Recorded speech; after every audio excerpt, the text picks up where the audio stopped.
You know that moment when everyone assumes being alone must feel empty, like silence automatically equals sadness, and solitude is something you're supposed to escape from.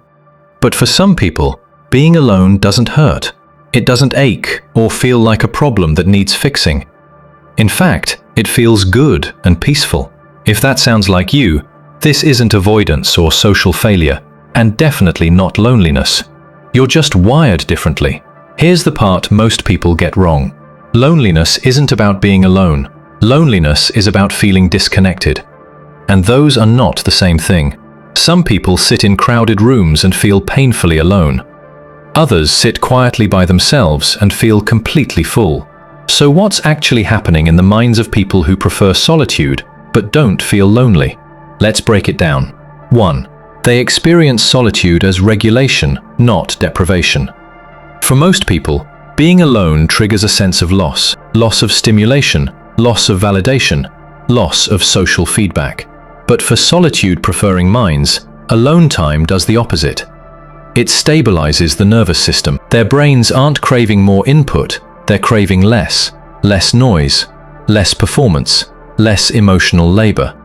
When they're alone, their mental bandwidth opens up. Thoughts slow down. Internal clarity returns. This isn't withdrawal, it's regulation. Being alone is how their system resets. 2. Their sense of identity is internally anchored. People who don't feel lonely when alone don't rely heavily on external reflection to know who they are. They don't need constant conversation to feel real.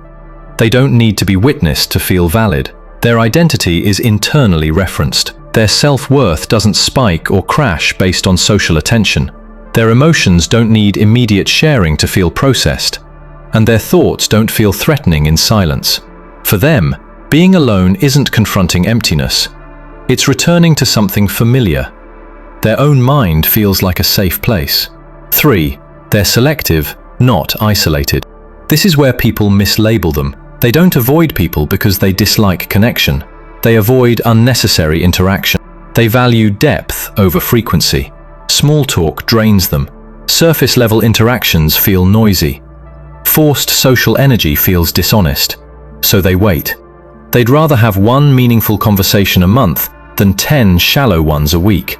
And because their standards for connection are high, they don't mistake absence for lack. Silence doesn't feel lonely when you're not desperate to fill it. 4. Their brains don't associate quiet with danger. For many people, silence feels threatening. It creates space for unresolved thoughts, emotions, and self-judgment. Most people are afraid to sit with their own self. But solitude-comfortable individuals have a different relationship with their inner world. They're not afraid of their thoughts. They don't panic when nothing is happening. They don't need constant distraction to feel okay. This usually develops from high emotional self-awareness, early independence, or long periods of self-reflection over time. They've learned how to sit with themselves without collapsing inward.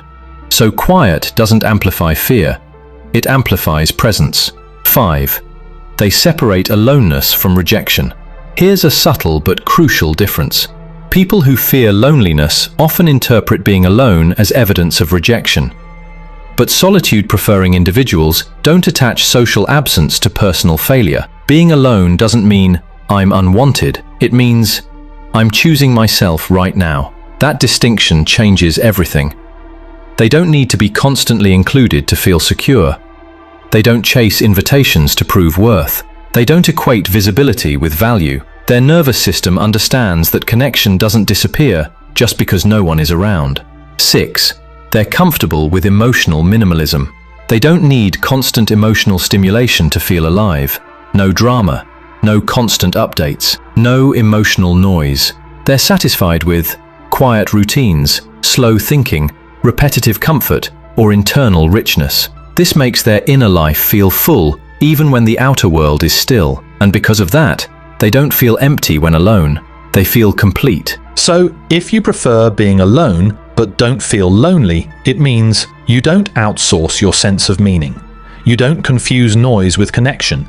You don't fear your own mind. You understand that presence doesn't require an audience. In a world addicted to stimulation, your calm looks suspicious. In a culture that equates busyness with worth, your stillness looks like absence. but it's not. It's depth. You're not disconnected from life. You're just not running from yourself. And that's rare. If this resonated, subscribe. Because the next video goes deeper into why solitude is misunderstood and how that mistake is hurting us mentally.